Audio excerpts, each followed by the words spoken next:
Hello, everyone. Thank you for joining me today for Let's Talk Retirement. My name is Kim Heffernan, and I am a financial advisor with Northwest Financial Advisors. We are a wholly owned subsidiary of Northwest Federal Credit Union, and we provide financial planning and investment management services. Before we get started, please note that the information contained in this presentation is for educational purposes only. It's not intended to be a substitute for specific individualized advice. We do recommend that you consult with a financial advisor for guidance specific to your unique situation. So today we are going to go through some kind of general financial planning information, but also some specifics as to what the planning process looks like and some points to consider when we're thinking about retirement, as well as kind of our overall financial future. So I mentioned kind of our tagline or our motto, I guess, is that we do financial planning and investment management. But what we're really talking about is real holistic or comprehensive wealth management. We're really taking time to consider what are our financial goals, what is most important to us, and how can we put a strategy together to help us to reach those goals, right? So we're talking about investments, but we're also talking about a comprehensive look. So we're looking at your cash flows, we're looking at the types of accounts that you have, and what those accounts are invested in. Also, how much risk we're taking in those investments, and does that kind of line up with what our timeline is for reaching those goals? Also, that falls under kind of that risk management section is also, do we have appropriate protection for these assets that we're building? On the insurance side, do we have life insurance? Do we have or need long-term care insurance, liability? Do we have a level of protection there as well? Kind of always in the back of our minds, we're always thinking about tax efficiency. Is everything that we're doing now in a tax efficient manner? But also when we get to that ultimate distribution phase, when we go to turn to use the money that we are building, are we doing that tax efficiently as well? Also on the distribution side, how do we take distributions? How do we use this money so that we can do it in a way that helps us and helps us to reach what those goals are? Lastly, the other kind of side of the protection is also looking at estate planning. Do we have the appropriate protection there in place for our family as well? Do we have a will? Do we need an updated will? Do we potentially need a trust? Do we have beneficiaries that are all up to date? All of these things are all part of that financial planning conversation to really help you to build a foundational plan that's centered around your life. So like I said, before anything else, we're talking about those goals. And everyone has different financial goals over our lifetime. What we're really wanting to do is put that strategy together to help you figure out what those goals are and how we're going to get there. So the ultimate goal for most is going to be some sort of retirement period. We want to be able to save enough money over our career so that one day we don't have to work anymore, right? We can live off the savings that we have built and maintain our quality of life, not feel like we're taking a big drop in income, or just be able to feel comfortable. Then we have other goals that may be more shorter term. So how do we manage saving for all of them, right? We want to be able to do what we want to do, but we also need to figure out how much we're going to need to save to help to reach those goals. How much is it going to cost? Here we have the median prices in the DC metro area for each of these kind of common goals: a car, a down payment on a home, and average cost of tuition for 4 years at the university or across and in-state universities in Virginia. So when we're looking at these kind of different goals, it can be easier to focus on our immediate or our shorter term goals first. It might be smaller, easier to address, and help us to feel that sense of accomplishment that we've crossed something off the list that we want to do, right? But if we do that and allocate all of our savings towards, say, a down payment fund for a home, and don't have any money going towards some of our bigger, longer term goals, that ultimately has an effect on helping us reach that retirement goal as well. So what we're wanting to do is put it into perspective a little bit. Address the most complex needs first, and then be able to prioritize accordingly after that, depending on what is most important to you. So in most situations, retirement is number one, and we're going to fit in everything else together to help you to make those decisions. What you may notice here as well is that this goal of retirement doesn't have an average dollar amount. And this is because retirement looks completely different for everyone, right? We can't just put a blanket number on it. The question is generally, how much money do I need to save to retire, right? That's what we're trying to figure out. But that's ultimately answered with another question, and that is, well, how much do you want to spend?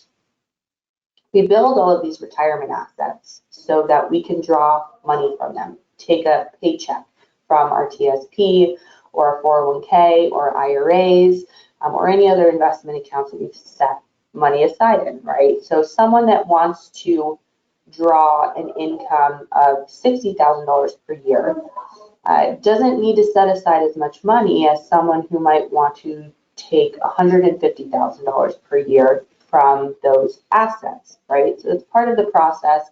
We're making some assumptions to figure out what that number might look like for you and what it means for you from a savings goal.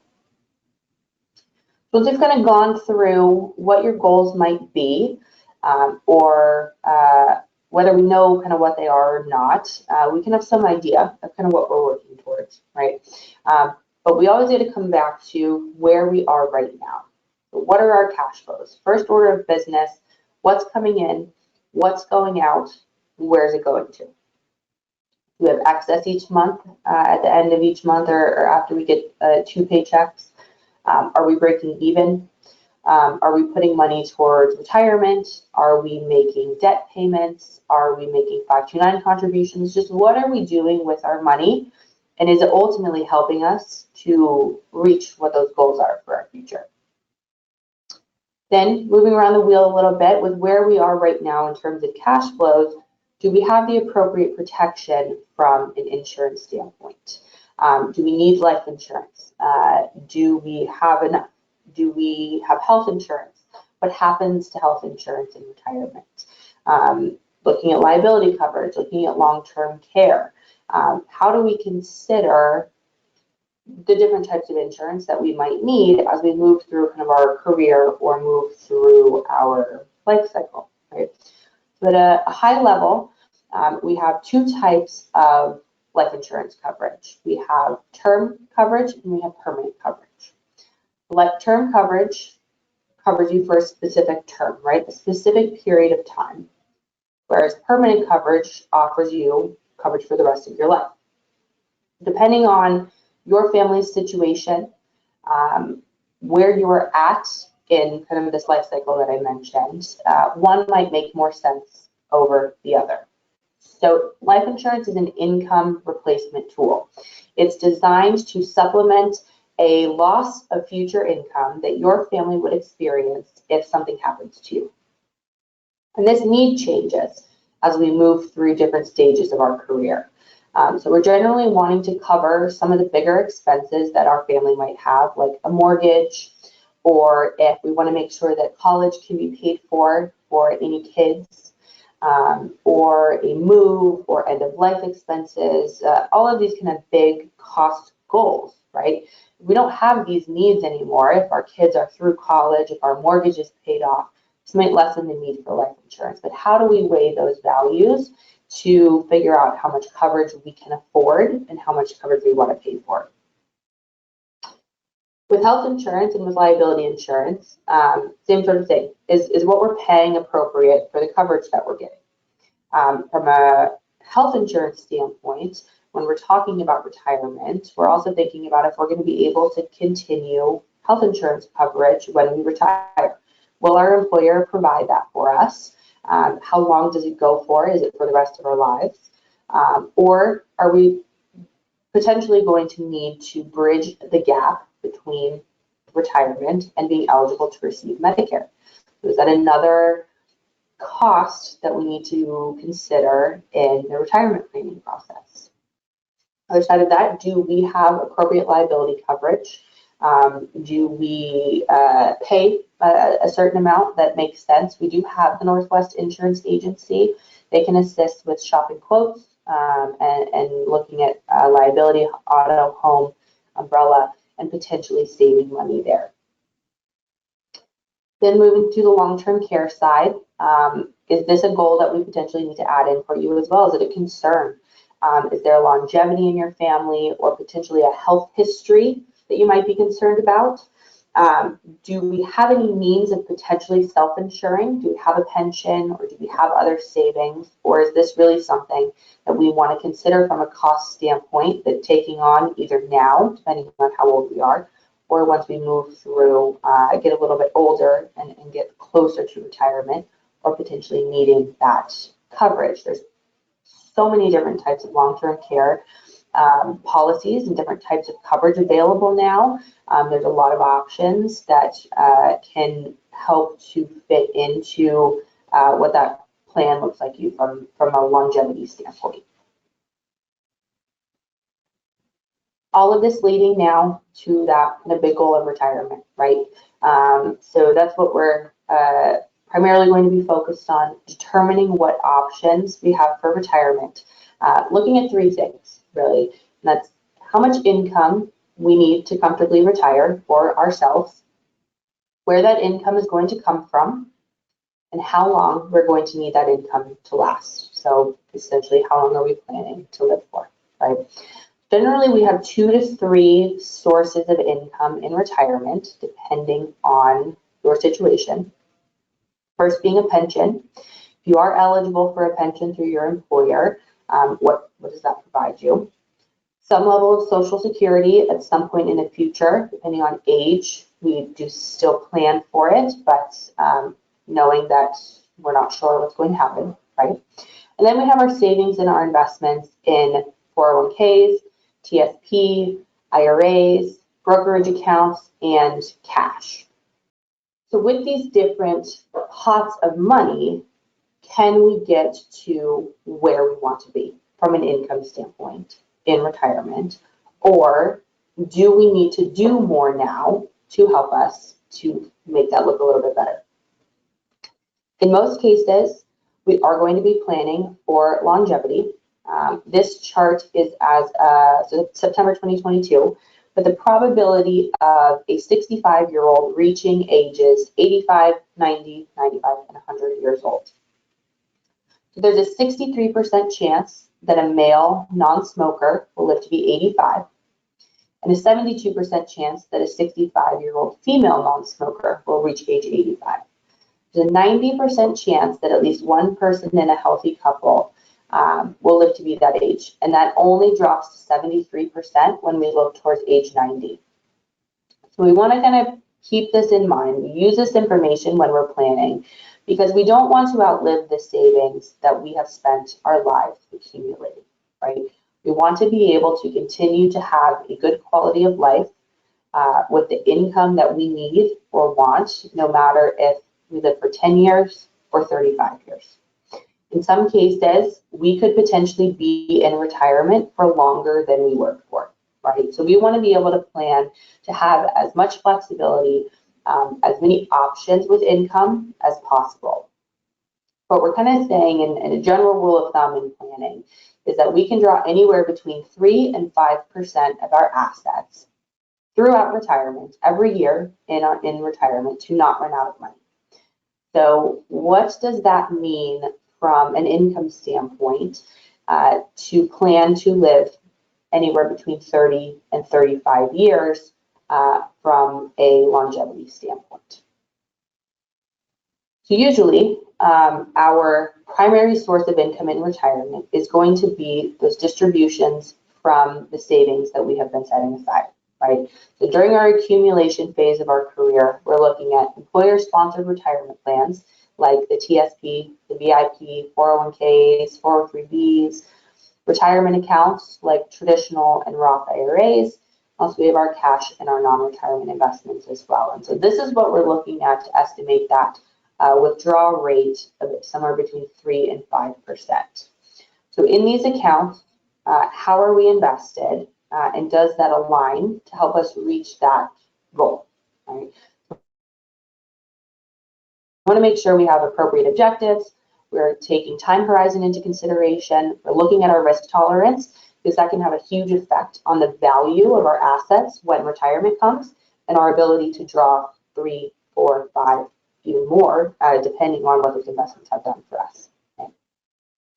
We also want to consider the tax treatment of these retirement accounts, moving around the wheel a little bit to that tax efficiency standpoint, looking at the types of money we can be setting aside, and if it makes sense to be using traditional 401ks, TSPs, IRAs, or potentially the Roth side. The primary difference between Roth money and traditional money is the tax treatment of these accounts. So contributions into a traditional 401k or a traditional TSP are pre-tax. It means you get an income tax deduction for making a contribution into the plan that year. Because of this deduction, it is a tax-deferred account, meaning that in retirement, if your $1,000 contribution, say, grows to $5,000, and you pull out $5,000, that full amount is fully income tax to you at your future income tax bracket. So it's going to look like you made a paycheck of $5,000, and it's going to be added then on top to your other sources of income, and you'll pay taxes accordingly on there. Contributions to a Roth 401k or a Roth TSP are after tax, which means you do not get an income tax deduction for making the contribution. No tax help right now. Those contributions, if you put in $1,000 and it grows to $5,000 and you're in retirement and you pull out that $5,000, it's completely tax-free to you. So you won't get a 1099. You will not have any taxes owed on the amount that you take out from the Roth. So of course, there's a few rules associated with that, but generally, as long as you're over the age of 59 and a half or in some sort of retirement, that will be tax-free to you. So for 2023, you're eligible to contribute up to $22,500 into your employer plan, either TSP, TSP, 401k, 403b, whatever that looks like. If you're over the age of 50, this increases to $30,000 for 2023. And this can be split between traditional and Roth if they have it for you. It can go 60-40, 99-1, all the other. Any matching you will get will always go into the traditional side. You have complete flexibility with your contributions as long as they offer Roth through the employer plan. So the question becomes then, there's some strategy behind what we should be using, right? Ideally, from a planning standpoint, when retirement rolls around, we'd like to have both. We'd like to have both types of money because that just gives us more options, right? More flexibility of where to pull money from when we need it. So maybe if we reach retirement and our spouse is still working, but we've retired and we don't necessarily want to bump into a new income tax bracket or something like that. We just like to have the flexibility of using different types of money when we can, and not just have to be locked into one single thing, right? So one question that we're kind of looking at as well is what is our tax bracket now versus what it could be in retirement? Is it more efficient for us to receive a larger income tax deduction now by utilizing traditional savings, or would we prefer to have access to mostly tax-free income in the future? Right? When we're thinking about kind of the trajectory of or the rest of our career, do we think that we are in our highest earning years now, or do we anticipate earning more in the future when that traditional deduction might be more worth it to us?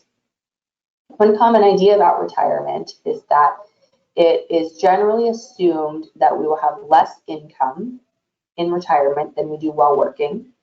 and therefore be in a lower income tax bracket, right? And that might be true, but it also might not be true. So it's all dependent on that personal situation. But something that's a real possibility is that right now we are in the lowest income tax brackets we will see for a very long time. The Tax Cuts and Jobs Act, which was implemented in 2018 and bumped down all of our income tax brackets, that expires at the end of 2025. So we have kind of 3 tax years left that we're working with these lower tax brackets, and we don't know what's going to happen at the end of 2025. We could see the brackets stay where they are, revert to where they were before, or ultimately, over the next 40 years, they could go higher, right? No one really knows. So if we're in retirement, the dollar amount that we're bringing home might be less, but the percentage bracket that it qualifies for might be more, or we might have more income, right? If we have 2 pensions, we have 2 Social Securities, and we have traditional TSP or traditional 401k distributions, we could potentially be looking at a lot of income. So really, we're wanting to weigh where it makes the bigger benefit. There's also a fluid decision, right? You're not locked in to traditional or Roth contributions and at any time. You have the option to adjust where your contributions are going every year, mid-year.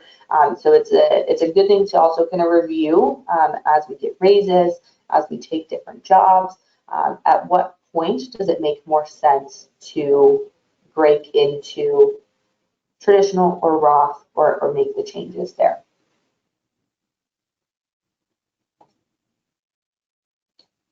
So in addition to these employer-sponsored plans, you may also have access to traditional IRAs or Roth IRAs, which are separate from work. So once we separate from these employer plans, it categorizes itself as an IRA or an individual retirement account. The tax treatment is the same as your traditional or your Roth 401k or your TSP. The traditional IRA is pre-tax and the Roth IRA is after tax. But there are income limits to be able to contribute to these accounts. There's also maximum contribution amounts, which are much lower than for 401ks or the TSP. So for 2023, if you meet the income limits, you're able to contribute up to $6,000 between traditional and Roth IRAs, and an additional $1,000 if you're over the age of 50. So that's not per IRA, that's a blanket amount, but same with your 401ks, you have flexibility of if you do 60-40, 80-20, 99-1, all one, all the other, as long as you meet those income limitations, which can tend to be fairly low. So if a separate retirement account makes sense for you, for your situation, these are available to put away some extra savings that is really specifically earmarked for retirement and offers more tax benefits to you. We're not going to go into it too much today, but we also have kind of the other side of investments, which would be taxable or non-retirement investment accounts versus the retirement accounts that we've been talking about. They're essentially kind of a step up from banking, it's checking savings, but it allows you to get market exposure with more flexible access to the funds. So you're not worried about accessing anything before your retirement age or 59 and a half, but they have annual tax implications in the form of capital gains or capital losses. But they absolutely fit into a plan, especially if you have other goals that are kind of more midterm, 5, 10, 15, 20 years from now that isn't specifically related to retirement.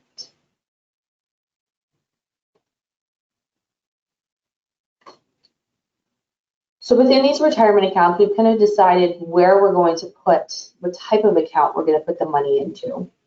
But then the second level of that, which is potentially more important, is what do we hold in them? What are we investing in within those accounts? And does it make sense for what our timeline is for using that money in retirement? So when we're running these calculations and saying that we're going to put $10,000 a year into our 401k, we're trying to figure out if that is enough if that's going to help us to reach that ultimate retirement goal of needing X amount of income per year. When we're running that calculation, we're assuming that that money that we're putting into the 401k is invested and it's growing with us. Because if we're just putting $10,000 a year for 20 years and we need $1 million, that doesn't equal, right? So that money has to be working for us. It has to be earning some interest. It has to be getting some investment returns on top of just setting it aside in there. So there's all different types of assets, different kind of asset classes that we can invest in, right? So we do have cash.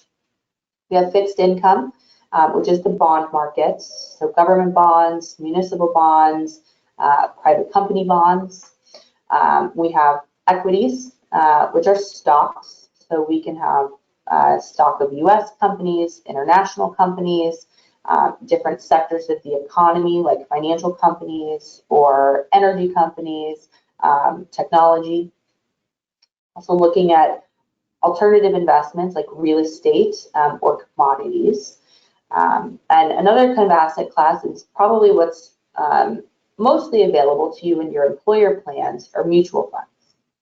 Mutual funds are essentially like a little portfolio built up of positions in all of these different asset classes. So instead of choosing a specific company stock or a specific bond to invest in, there's holdings within these mutual funds in all of these asset classes for you that are managed by a mutual fund manager or ETF manager as a way to get you exposure to all different types of investments. So we're looking at how far away retirement might be. We're looking at kind of your level of comfort with risk, your level of comfort with volatility, but also what is our real timeline. So we want to try to figure out how aggressive, how moderate, how conservative we should be. Generally, the further away the goal, the more aggressive, but we also want to do it in a way that you're comfortable with as well, right? So one of the main ways we do that is by using a tactic called diversification. So all of these different types of assets perform differently in the market, right? So they're all doing something different. So when stocks do good, do bonds do good? When international or US or small versus large companies or treasury bonds versus corporate bonds, all are doing something different, or they're a different piece of the market, right? So this chart here is showing a bunch of different asset classes and how they've performed differently since 2008 through the end of 2022. These white boxes in the middle that are connected together are representing a portfolio that has diversification. So it has exposure to all of these different asset classes rather than just one. The reasoning behind using diversification is so that we're not exposed to just one part of the market. We want to be able to hedge against some of the volatility that comes along with each specific asset class. Because our entire portfolio is not made up of, say, let's look at just emerging market equity, which is these light purple boxes. Our investment is not solely reliant on just what the emerging markets stocks are doing, right? So when some of it is going to follow it because we have some exposure to emerging market equity potentially. But when emerging market equity is doing bad, let's just say like in 2013, large cap US companies, so large US stocks was doing well. Or in 2019, same sort of thing. Or the opposite. Then maybe when emerging market equity was doing better, large cap US was still doing good, but not as good, right? So we want to be diversified in our investments to take advantage of all of these different markets, what they're doing at different times around the world, and providing some balance. So we have the good and the bad of everything. So part of the reason that our investments are so important when we're looking at these retirement goals, or any goal that's long-term, is in part due to inflation.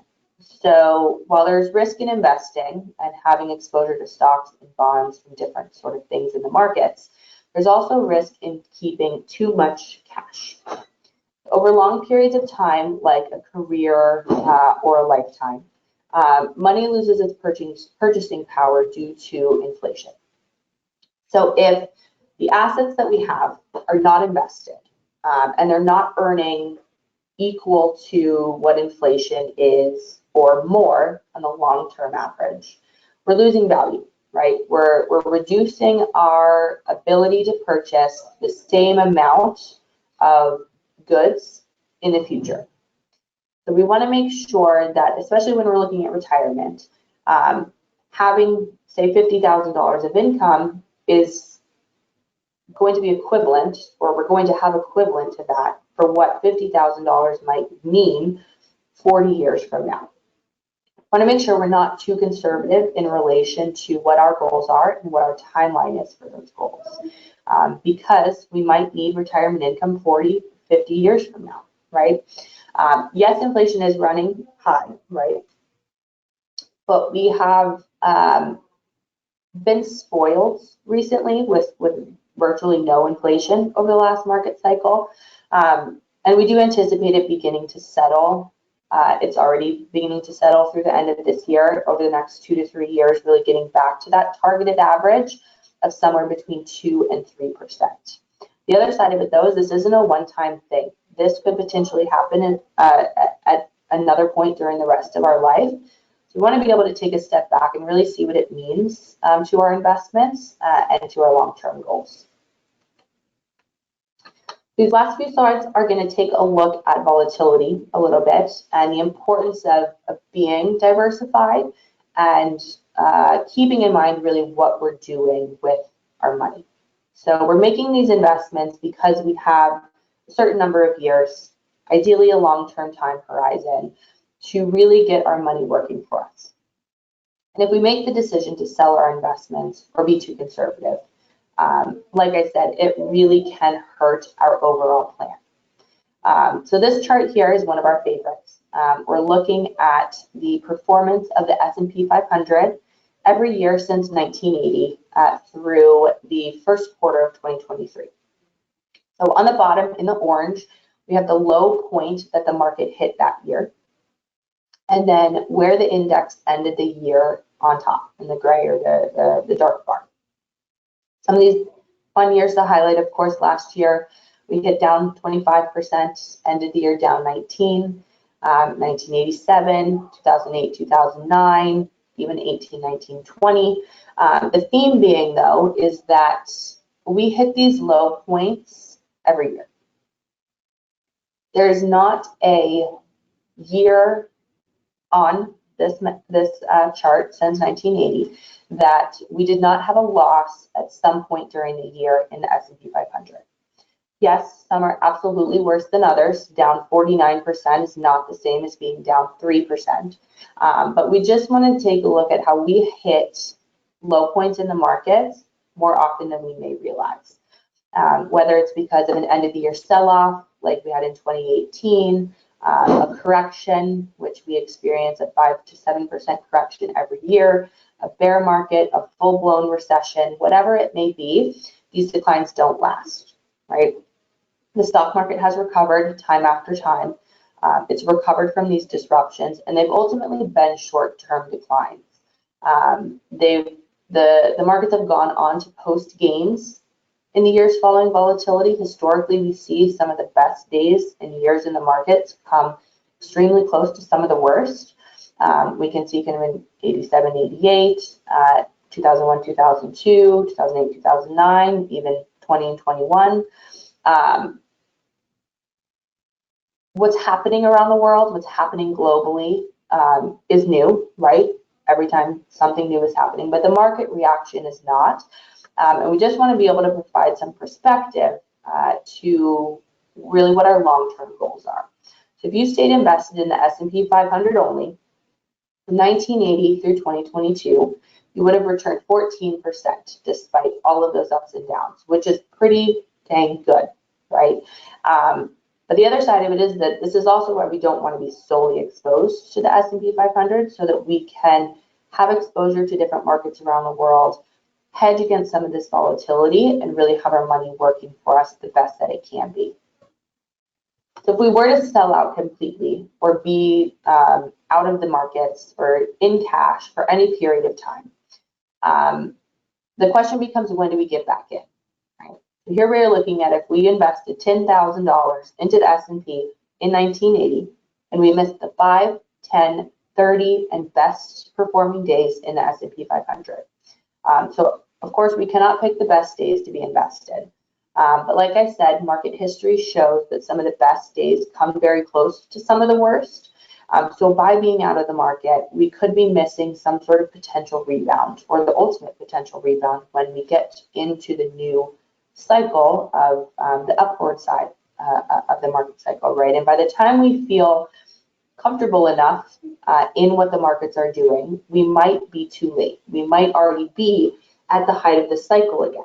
So that's where we want to put some perspective of potentially getting more conservative, potentially being a little bit more diversified, but not necessarily to cash, right, or the G fund. So we don't want to be completely reliant on just, like I said, the performance of the S&P 500 or one single stock or something like that, but we still want to have some market exposure that's in line with our level of comfort and what our goals are.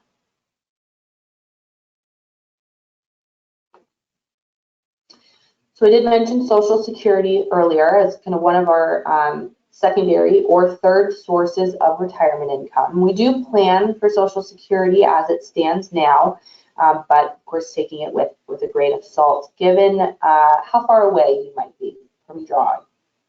So we want to take a look at the pros and cons of drawing it at different ages. What age makes sense for us to start receiving Social Security income? And how much income could it be providing us on top of a potential pension, a 3 to 5% withdrawal rate from our assets to get us to where we might want to be in retirement. So at age 62, you become eligible. You can begin drawing as soon as you reach age 62. That is considered drawing early though. So you receive a permanently reduced benefit for drawing at any year before your full retirement age. Your full retirement age is based off of your year of birth. For most now it is usually around 67, could be somewhere between 66 and 1 month or all the way up to 66 and 10 or 11 months. But that is when you're eligible to receive your full benefit. So each year that you delay after age 62, your benefit increases by 8%. Stepping up all the way until age 70. But anything before that full retirement age is still a reduced benefit than what you've paid for, essentially. So there's break-even points on drawing from the system versus waiting, and also considering kind of the total benefit that you might receive from those payments. So of course, that's also asking us how long we plan to live, but if we do have longevity, it could be worth it, right? Even if the difference between, say, drawing at 65 or 66 may be $50, $100 per month, it might not sound like a lot, but if you compound those numbers, assuming you draw for 20 or 30 years, that's a lot of missed opportunity and a lot of missed fixed income in retirement. So considering that, lining up with our other assets, our other sources of income, how significant is that for us?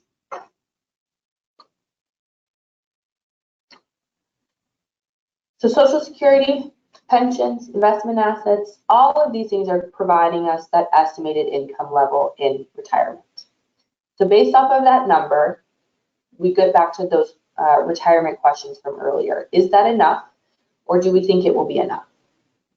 We usually will want to plan to have about 80% of our pre-retirement income in retirement. So assuming that we're going to spending everything right now, but what expenses are going to change as we transition? Will the mortgage be paid off? We are no longer paying into Social Security, paying into Medicare. We're not making TSP or 401k contributions anymore. So kind of starting off with that 80% of our gross income point gets us to not feel as though we've taken a hit by transitioning into retirement. So then is the planning side, where this is a screen grab here from our planning software. It's called Money Guide Pro. But we use this and some other calculations to take a look at, based off of what we're doing right now, what is our probability of success in reaching these goals that we've just determined. So say if our goal is to have $100,000 of net income in retirement per year, we're going to take a look at your current position, the investments you have, whether it's cash or stocks or bonds, the contributions that you're making, assuming you will continue to make them up until retirement, and run 1,000 different market cycles. So 1,000 different things that happen in the markets over however many years we're looking towards, and determine what is the probability that we will have enough money to have $100,000 of net income per year in retirement. This particular example is a retirement goal. So based off of their 401ks and their IRAs and what they have invested in there, they have an 87% chance of being able to draw $100,000 of net income in retirement until age 94 without running out of money. So 870 different things happen in the markets over the next 40 years. And in only 13% of those, they run out of money at some point over their lifetime. So anywhere between 70 and 90% is our confidence zone. That's where we want to be. And if we're, say, at 99%, that's telling us we have some more flexibility, right? We can make some adjustments, we could spend more, we can retire early, we can go to part-time work, or whatever those fun conversations turn into, right? If it doesn't look so great, what kind of adjustments can we make to see what long-term effect that has? Whether it's types of accounts we're using, types of investments we have allocated in there, or planning to do part-time work after an initial retirement, or planning to work 2 or 3 more years. We just want to make sure that we have enough time leading up to retirement or the home purchase or the college savings goal to be able to make those adjustments, right? Even if you aren't close to retirement, it's always a good time to check in and see how we're doing. Just review what that looks like for your family, particularly during transitional periods of time, right? If we get a new job or have a new level of income, our goals change, right? If we need to now factor in saving for college expenses for a new baby, right? How does that now fit into our plan? Or if our retirement estimates don't look great, what can we do? We want to be able to provide continued success throughout your lifetime and enough flexibility to help you reach all of your goals while you still have time to plan for them. It's always better to have a plan that we need to make an adjustment to, rather than not having any plan or any real direction on what the future ultimately might look like. So that is all we have for today. There's a few disclosures for you on some of the indexes and investments that we took a look at. So with Northwest Financial Advisors, we offer complimentary consultations to anyone that is interested. You do not have to be a Northwest Federal Credit Union member to speak with us. And this is really where we begin this conversation. Take a look at where you are right now. Start the goals conversation. So if you are interested in doing so, a request can be submitted through our website. We have preferred locations and advisors that cover each territory, each branch location. So you're able to put what's convenient for you. We also meet virtually over the phone. We are here to help no matter the medium, right? So thank you again. That's all we have for today.